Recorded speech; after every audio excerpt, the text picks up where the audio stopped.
Hey loves, what's up? It's Queen Shira here, also known as Kashira Hickson, the creator and founder of the Mahogany Tarot deck.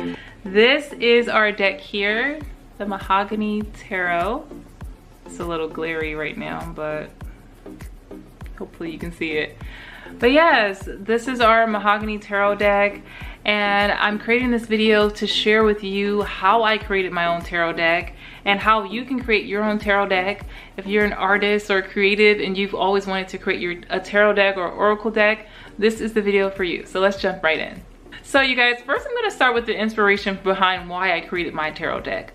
At the core of why I created my tarot deck was the problem of the lack of representation in tarot. Black representation for people of color. I would go into metaphysical shops, I would look at all the beautiful tarot decks. There wouldn't be too many that had melanated skin, and I thought to myself, I was bummed, you know what I mean? And it was during the time of COVID where I was really diving into tarot as a hobby. I decided to take a tarot course to really like learn tarot for real. That I got the giant Rider-Waite tarot deck, and I started learning using that deck. And I was excited because, you know, the tarot cards were big. The original deck is a beautiful deck, you know, it's classic. But I shortly noticed that I wasn't really able to see myself in the cards. Like, I wasn't able to look at the cards and relate it to people that look like me, or characters I've seen in movies that look like me, or my family members. And so I felt a little bummed about that, but even still, I was like still learning tarot. I fell in love with the Empress card, the meaning of the Empress card, and the original Empress card is also very beautiful, and I wanted to get that on a jacket. But then I was like, well, if you're gonna get the Empress on your back, like, and be wearing it, you might as well like make her look like you, right?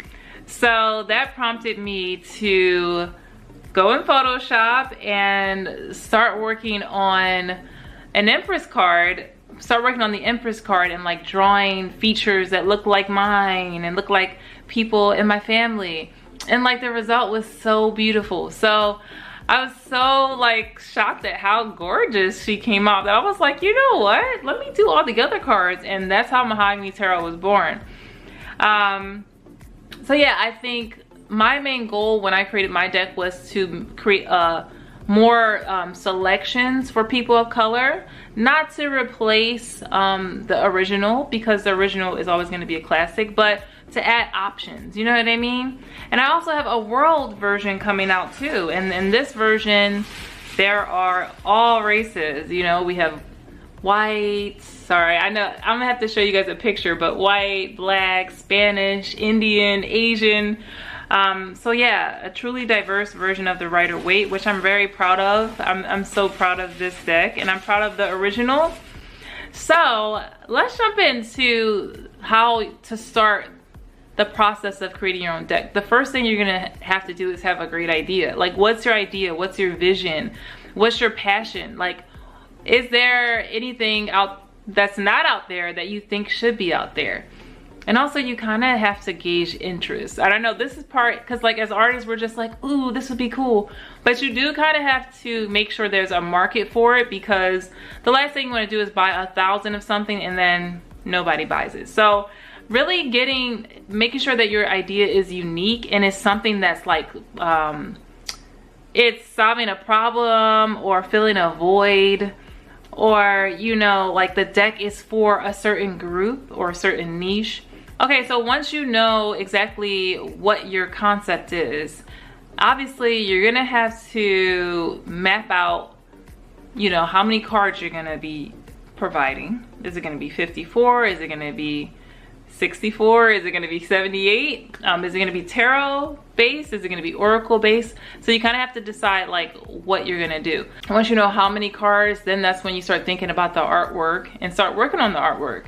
You have to decide if you're gonna be drawing everything by hand. Are you gonna be using Photoshop or any other kind of digital art program or app?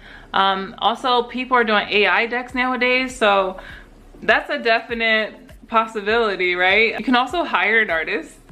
to bring your vision to life. And that's if you really, you know, we gotta support our artists too. I use Photoshop for Mahogany Tarot, so drawing and painting inside Photoshop. That's what I use to draw the features for our Mahogany Tarot deck. So that was the medium I used. Now, any challenges? Okay, the first thing you're gonna need to do, well, not the first thing, but after you figured out the art part and then you start working on the art, that part usually takes the longest time. Like, it took me 8 months to draw each of these cards right the way that I wanted them to be, and then I had to restore the images because the original images that I started working with, everything was dull and the colors were just not good. So it took me 8 months, you guys, to really get the cards. I can be a little bit of a perfectionist, so I think that makes it take longer, but it's good to know yourself and be realistic about the timeline.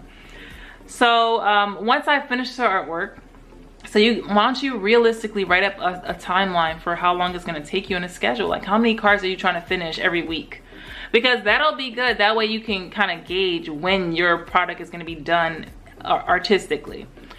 Then what you're gonna do, and you can do this at the beginning too if you want to, is look around for printers. Now, there's several different companies that can print your tarot deck. You got Make Playing Cards. I think one is called WJPC. I think there is the Card Crafter or Game Crafter or something like that. There's Print Ninja. Now, obviously, Print Ninja, I'm gonna emphasize Print Ninja because that's the company I use. And if you do end up using Print Ninja, maybe mention my name or something. Maybe I can get some sort of bonus. Not kidding. I don't know, actually. But Print Ninja, what I really liked about them is that communicating with them was very easy. And now you can, of course, you can go on Alibaba and find a manufacturer that way too, but just make sure that you're able to communicate clearly with the people that you're working with. I love that Print Ninja, the communication was very easy. They gave me a dedicated person once I did place the order, and that way I was able to communicate back and forth like what I wanted, and to make sure that like they're clear on what I want and they're communicating clearly to me on what I still need to do right, because like they'll send you templates on how the cards need to stay within a certain trim so that, you know, any writing or artwork doesn't get cut off. So all that is important. You're going to be going back and forth a lot with the manufacturer, just finalizing the artwork. I will say, really think about card stock, because if you do too thick, it's going to be hard to shuffle. If you do too thin, it's just going to cheapen your product. So I'd say definitely don't do less than 350 GSM, because otherwise you're gonna get people complaining. I also don't like my tarot cards to be too thick. That's just me, because I feel like it just makes it so hard to shuffle. Just be very clear about all the specs you want. Sometimes you can get gilded edges, you can get gold foil stamping. Sometimes you want all the bells and whistles, but when you look at the price total after adding all that stuff, you're like, okay, wait a minute. Like it has to be smart when it comes to your profit and your cost, like the original cost of the goods and how much you want your profit to be. So you guys, I did a little white book, a little white booklet for the insert that comes inside the deck. This just has the keywords and the upright and reverse meanings. There's some symbols, color meanings, timing, numerology. So there's only so much you can add into a little white book, but if you get anything thicker than this, it's really gonna greatly increase your cost. So honestly, keep it simple. As long as people are able to read your deck and have the guidance that they need, that's all you need to put in here. So I love that Print Ninja gives you like a calculator so that you can put everything you want and you can kind of see how much it's gonna cost with shipping. Usually after you put your order in, it's gonna take about 3 months for everything, production, and for it to get to you. So you could do pre-orders if you wanted to, just to kind of gauge people's interest, or you could just wait until you have the decks on hand and then offer them for sale. When it comes to pre-orders, I am a little hesitant because I like to have the product on hand. I don't want to promise people something that isn't in my hand. So if you're comfortable with pre-orders, do that, but just Make sure you're working with a company where you know you're gonna get that product when you need it, because that's the worst feeling. Is like people have already paid you and then they're waiting for the product and you don't have it, and there's like issues and delays, like So anytime I've done pre-orders, you guys, I've just ordered it in advance, because I can't take the anxiety of like, are there gonna be issues? So our first batch that we ordered was 1,000. I feel like 1,000 is a good run. I think if you go too little, you won't save as much as far as money and profits. So I think 1,000 is a good start. If you're not really sure, if you can't really gauge the market, you could do less. Like you could use make playing cards, but you would just have to charge more, because make playing cards, like if you only get 10 or 100, the price you're gonna pay per deck is gonna be more, you know? You might be paying $20, $30 per deck, versus if you get 1,000, you might end up paying like $5 to $10 per deck or something. Now, of course, there's so much more to creating your own tarot deck.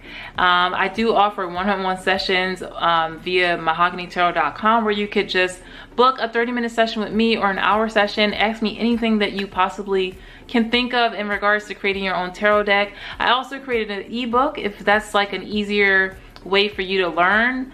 I have an ebook. I poured all of my information and knowledge and all the little fine details about what it's been like to create my own tarot deck.